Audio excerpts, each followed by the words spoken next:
As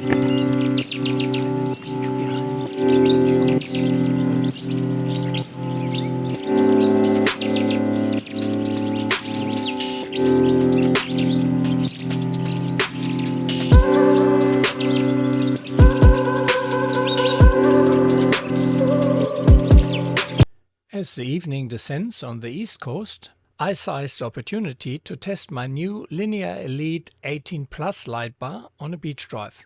As a longtime fan of the laser lamps, their light distribution, and in particular the linear range, I was excited when they provided me with the latest edition a few months ago. The Elite 18 Plus boasts an impressive 1350 lumens, which is a higher light output than the Linear Elite 18, but what really sets it apart for me are the 4 distinct modes, which I demonstrate in the video. First up is the boost mode, utilizing only the white LEDs for maximum brightness and distance, perfect for high-speed driving in clear conditions. Next is the combo mode, activating both white and yellow LEDs for enhanced contrast and depth perception in mixed visibility situations. Then there's a snow, fog and dust mode, using only the yellow LEDs to reduce glare and reflection of particles, ideal for extreme weather or off-road driving. This mode is also fantastic on long straight outback roads, as you can dim your lights much later and re-enable them earlier without blinding oncoming traffic or cars that have overtaken you. Finally, the low output mode provides a dimmer white light for slow speeds or controlled environments, minimizing the risk of blinding other drivers. So far, I'm very impressed with that light bar,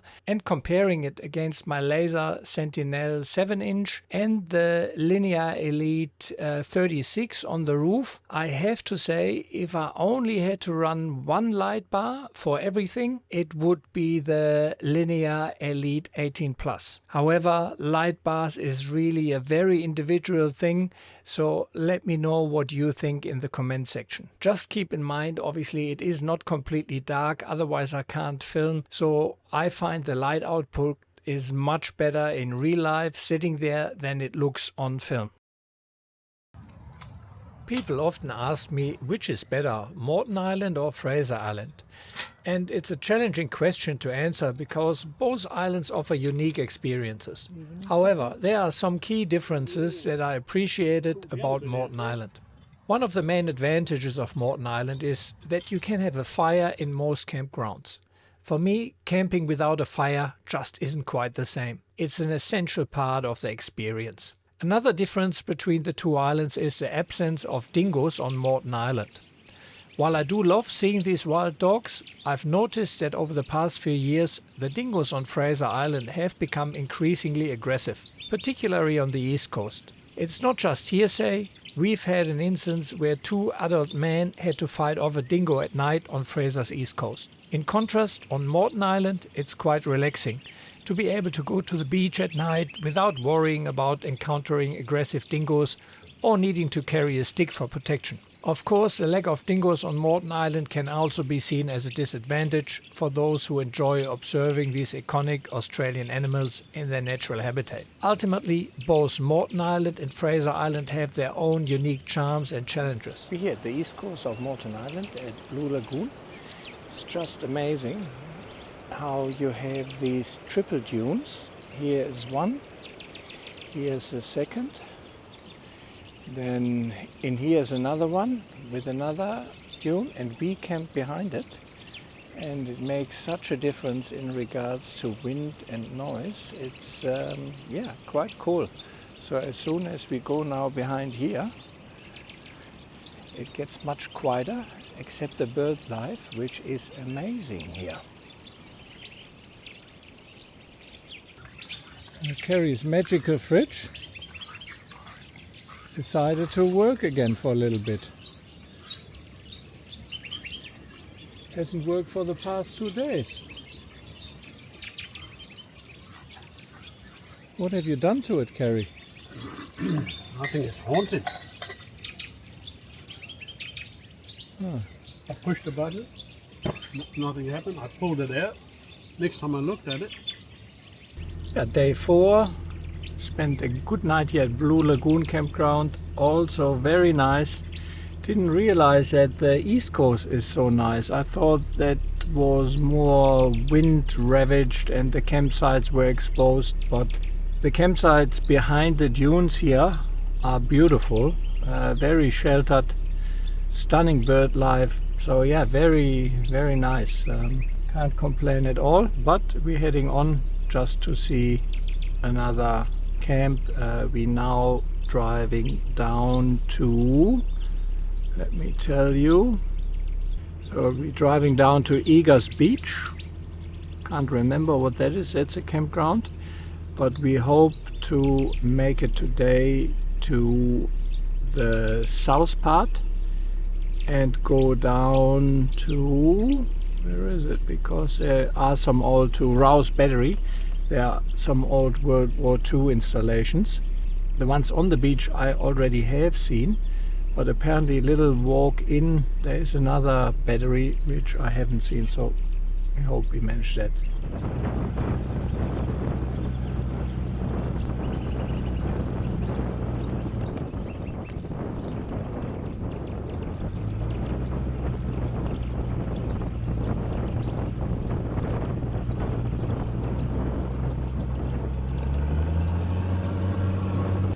Eager Beach. Just drove in here. That seems to be only toilets. Can't camp here. And water. Big no camp sign here. But toilets. And a water tank.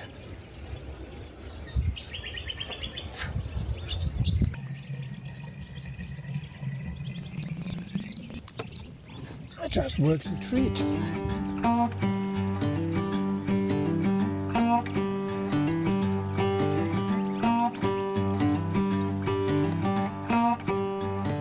Yeah, spotted some rock or something up that hill behind me. So I'm gonna have a look and see what we find there. An old pillar box. So very well hidden. An old pillar box here. Look at these. Oh, the enemy is here.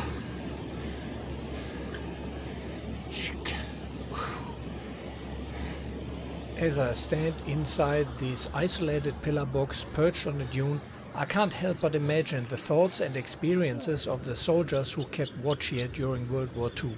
This lone sentinel was part of the Rous Battery, a coastal defense system that guarded the approaches to Brisbane. The soldiers stationed here spent long hours scanning the South Pacific Ocean, ever vigilant of signs of enemy activity. The vast blue expanse before them must have been both captivating and challenging. I can only imagine the mix of emotions they felt, the monotony of endless watches, punctuated by moments of heightened alertness. As the waves crashed and the sea breezes whispered, these soldiers stood firm, ready to defend their country at a moment's notice. We just arrived at another World War II installation here on Moreton. So let's have a look, climb up there. As one explores the Rous Battery on Moreton Island, it's natural to wonder about the experiences of the soldiers who manned these defences during World War II. Did they ever face the enemy directly? Research reveals that despite Brisbane's importance as an Allied base, Japanese forces never invaded the city. The Rous Battery, as part of the coastal defence system protecting Moreton Bay, played a crucial role in deterring enemy attacks. While there were Japanese submarine attacks in the area, there is no record of the Rous Battery directly engaging with enemy forces.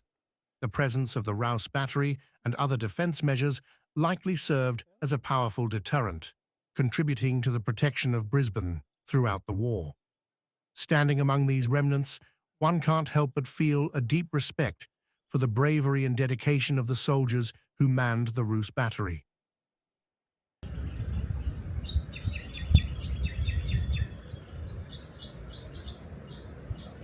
It's a Rous Battery walking track. It's a 10-kilometer trek, which we don't do, but I hope brings us to a pillar box here. Nice little trek though.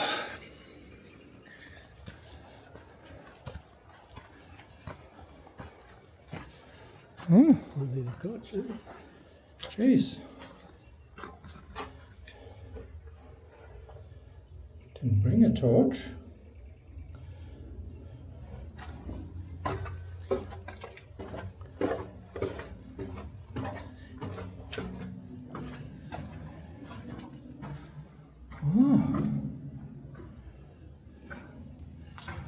Carrie, you wanna put that torch on?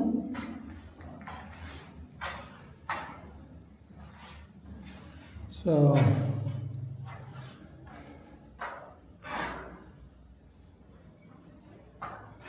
can you put your torch on as well? That is here see, that's what we saw event. That certainly is well hidden. And here's a second box. Ah, look at this here. Another rotating one.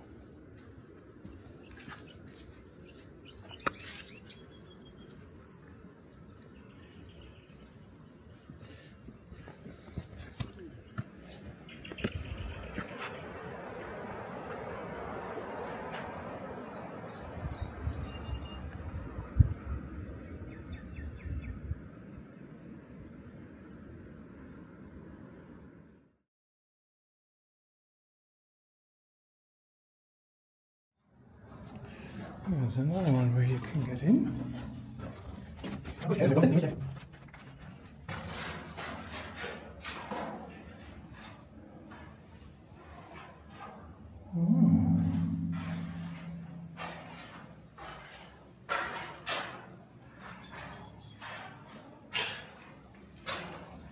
Interesting.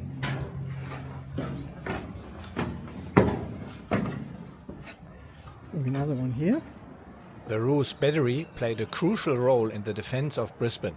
As part of the coastal defense system, it was designed to protect the port from potential naval threats. The battery was armed with two 6-inch Mk11 guns directed from the command post and plotting room. The soldiers manning these positions were constantly on alert, ready to respond to any threat.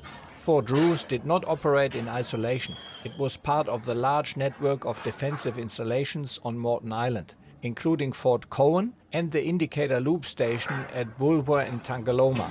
These indicator loops help detect enemy submarines and ships, providing an early warning to the coastal defense. This one's got a slit. Ah, to close it, huh? Or Like the castle, you know, you can shoot your arrow out of there. Yeah, it must be in the shut position. Special thanks to Dr. Richard Walding, Research Fellow at the School of Science, Griffith University, for his invaluable contributions to the historic information presented in this video. Much of the knowledge shared about Fort Rous and the coastal defenses of Moreton Island during World War II was sourced from his highly informative website. His dedication to research and preserving this important aspect of Australians' history is greatly appreciated. We just left, and then I realized there's another battery which we didn't look at. So we decided to just have brekkie. So we had a bit of a stopover, and now we're trying to find the second battery. So let's see how that goes. Oh, but look at the forest in here. It is fairly dense and all growing on sand. Big water tank here.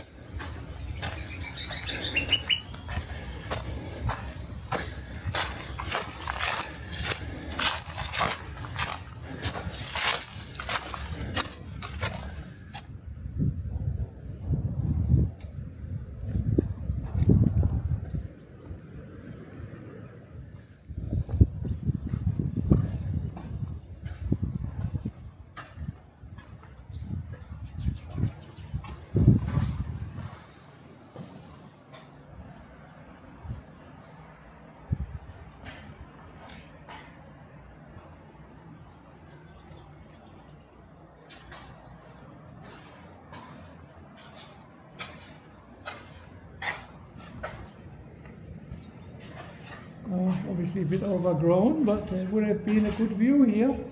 Yeah, worth the walk up here. Rous Battery. I think it's the main lookout here.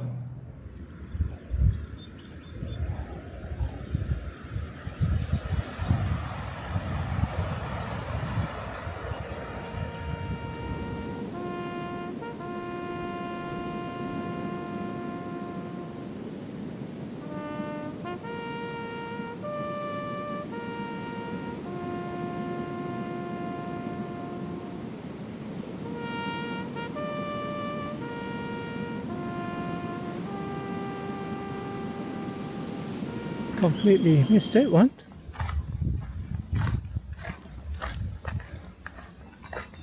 Yeah, that was a big military installation here. Headquarters. Again, 2 rooms. During World War II, a bulldoze track was created from Tangalooma to Fort Rous on the east side of Moreton Island. This track was essential for transporting materials, including concrete, needed to construct the fort. Today, the 10-kilometer walking track that visitors enjoy follows the same route as this historic bulldoze track. Another one on the other side. Similar layout like the other ones, one on each side.